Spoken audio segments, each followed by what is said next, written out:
Selamat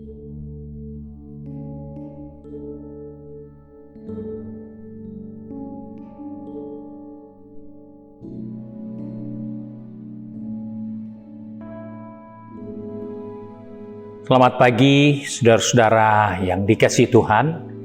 Kita jumpa pada hari Kamis tanggal 1 Juli 2021. Pagi ini saya akan membaca dari buku Amsal Soleman pasal 23 ayat 4 hingga ayat yang kelima yang berkata sebagai berikut. Janganlah bersusah payah untuk menjadi kaya. Tinggalkan niatmu itu. Karena engkau mengamat-amatinya, lenyaplah ia. Karena tiba-tiba ia bersayap, lalu terbang ke angkasa seperti Raja Wali. Puji Tuhan, saudara yang dikasihi Tuhan, nasihat firman Tuhan kepada kita orang percaya, berhenti dan jangan bersusah payah untuk menjadi kaya. Hal ini mungkin jadi pertanyaan. Jadi, apa yang kita bisa dapat kalau kita tidak bersusah payah? Apa yang kita bisa capai kalau kita tidak bekerja, kalau kita tidak mencari? Alkitab ingatkan, berhentilah untuk menjadi kaya, tinggalkan niatmu itu, karena itu adalah satu ekspresi dari nafsu yang begitu menggebu-gebu untuk menjadi kaya. Nah, sebab itu dikatakan dalam ayat 5, kalau engkau mengamat-amatinya, lenyaplah ia karena tiba-tiba ia bersayap lalu terbang ke angkasa seperti Raja Wali. Nah, firman Tuhan mengingatkan kita bisa kaya, tetapi jangan kita menghabiskan seluruh waktu, kesempatan hanya untuk mengejar kekayaan itu. Karena kalau kita melakukan hal itu, itulah saudara satu ekspresi dari nafsu kita yang ingin meraih hal-hal itu. Kalau kita teliti di dalam Alkitab, kekayaan itu adalah hasil dari kerja keras kita. Kita dapat reward dari kerja kita. Jadi yang menjadi tujuan di situ adalah pekerjaan yang kita harus kerjakan. Supaya ketika pekerjaan itu selesai, kita dapat penghargaan, kita dapat nilai, kita dapat apa yang patut kita terima dari pekerjaan itu, yaitu hasilnya. Tetapi bukan mengejar hasil tanpa memperhatikan pekerjaan. Hal-hal inilah yang membahayakan banyak orang percaya. Sebab itu ketika kita mengejar kekayaan, kita harus waspada. Apa yang harus kita kerjakan kalau kita ada di dunia ini? Apakah Tuhan memang menciptakan kita untuk mengejar harta di dunia ini? Apakah Tuhan mempersiapkan kita hadir di dunia ini untuk menjadi kaya? Tentunya bukan itu maksud Tuhan. Tetapi karena kita yang sudah dikuasai oleh hawa nafsu, maka hawa nafsu itulah yang mengendalikan kita, yang mendorong kita, yang memotivasi kita untuk menjadi lebih kaya. Kalau sudah dapat, pasti kita akan mencari lebih banyak lagi.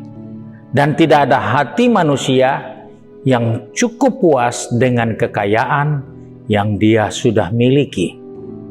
Karena dasarnya manusia mencari kekayaan dengan nafsunya. Sebab itu Yakobus pernah diingatkan, kamu mencari, kamu meminta, tapi tujuanmu hanya untuk memuaskan hawa nafsumu. Sebab itu kamu tidak dapat apa-apa.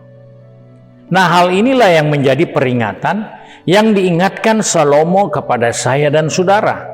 Ketika kita mengejar dengan nafsu kita, dengan menghabiskan seluruh potensi kita hanya untuk menjadi kaya, maka dia akan lenyap seketika. Dan dia akan jadi seperti Raja Wali yang bisa terbang seketika naik tinggi dan kita tidak akan pernah bisa menjangkaunya. Itulah kekayaan yang dimotivasi oleh nafsu. Oleh sebab itu kita melihat ada banyak orang yang harus berhadapan dengan dunia hukum karena mereka lupa kekayaan itu adalah penghargaan dari kerja, upah dari hasil yang mereka kerjakan, bukan merupakan tujuan dalam hidup ini. Kita disuruh bekerja karena hasil dari kerja kita akan terima upahnya. Hal ini yang menjadi sebab banyak kita terbalik. Kita ingin kaya, tapi kita lupa kerja yang akan memberi hasil. Sebab itu Yesus pernah mengingatkan kepada murid-muridnya, bekerjalah bukan untuk yang dapat binasa, tapi bekerjalah untuk sesuatu yang memberi kita kepada kehidupan yang kekal. Hal itu jelas mengingatkan kepada saya, kekayaan tidak akan bertahan lama. Kekayaan satu saat dia akan hilang. Dan kekayaan tidak berguna di saat malapetaka datang. Itu kenyataan yang Alkitab katakan. Sebab itu, bekerjalah untuk hal yang berguna. Bukan untuk hidup yang ada sekarang ini, tapi kepada hidup yang akan datang.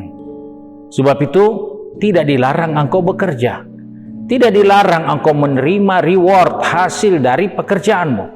Tapi jangan engkau memotivasi dirimu untuk mengejar kekayaan, sehingga engkau melupakan tugas, tanggung jawab, pekerjaan yang harus kita kerjakan. Kita menemukan ada banyak peristiwa yang harus masuk ke ranah hukum karena ternyata pekerjaan tidak sesuai dengan perjanjian. Orang mengambil uang, tapi pekerjaannya belum selesai. Kenapa? Karena orang itu ingin kaya, ingin menikmati upah, padahal dia belum bekerja sebagaimana mestinya. Nah, Alkitab mengingatkan kepada saya dan saudara, mari kita melihat diri kita. Jangan kita bersusah payah, karena fokus bukan upah, tapi fokus adalah pekerjaan. Dan selama kita masih ada di dunia, bekerjalah selagi hari siang, karena itu tujuan Allah untuk kita. Upah itu hanya akibat. Itu adalah penghargaan dari kerja keras yang kita sudah kerjakan. Sebab itu pagi ini kita diingatkan, baik kita yang sudah pergi bekerja, berbisnis, berkuliah, ataupun sibuk di rumah, ingatkan dirimu, jangan ada niat untuk menjadi kaya, tapi niat yang baik adalah mengerjakan pekerjaan selagi masih ada waktu untuk bekerja. Karena upahnya pasti akan ada untuk kita. Mari kita satu di dalam doa. Kembali kami datang kepada Bapa di surga dengan mengucap syukur karena hari ini Tuhan, Engkau mengingatkan kepada kami bahwa kami ada di dunia ini bukan untuk mengejar kekayaan, tapi kami ada di dunia ini, Engkau memberi kami tanggung jawab untuk bekerja. Dan dari hasil kerja itulah kami akan menerima upah. Dari hasil bekerja, kami akan mendapatkan nilai yang baik. Kami akan mendapatkan kekayaan dari hasil kerja kami. Sebab itu tolong kami, pegang tangan kami, atur langkah kaki kami sepanjang hari ini. Baik yang sudah pergi bekerja, pergi berbisnis, maupun yang kuliah. Engkau mengingatkan kepada kami, supaya kami tidak fokus kepada hal-hal yang merupakan akibat, tanpa fokus kepada tujuan yang Allah ingin kami kerjakan. Sebab itu Bapa, kami bersyukur untuk arahan firman-Mu sepanjang hari ini. Biarlah dari terbitnya matahari hingga terbenamnya, kami fokus kepada tujuan panggilan Allah bagi setiap kehidupan kami, untuk mengerjakan pekerjaan yang Kau percayakan kepada kami.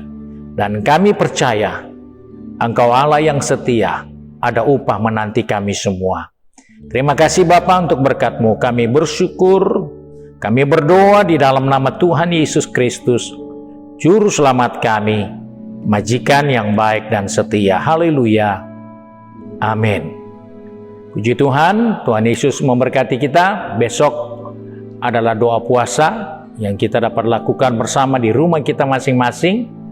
Kita doakan bangsa dan negara kita doakan pelayanan pekerjaan Tuhan, doakan hamba-hamba Tuhan, anak-anak Tuhan, mereka yang terbaring dalam keadaan lemah dan sakit, dan juga doakan bagi kekudusan, pekerja-pekerja, pelayan-pelayan dalam rumah Tuhan, mulai dari hamba-hamba Tuhan sampai seluruh sidang jemaat. Tuhan Yesus memberkati kita semua.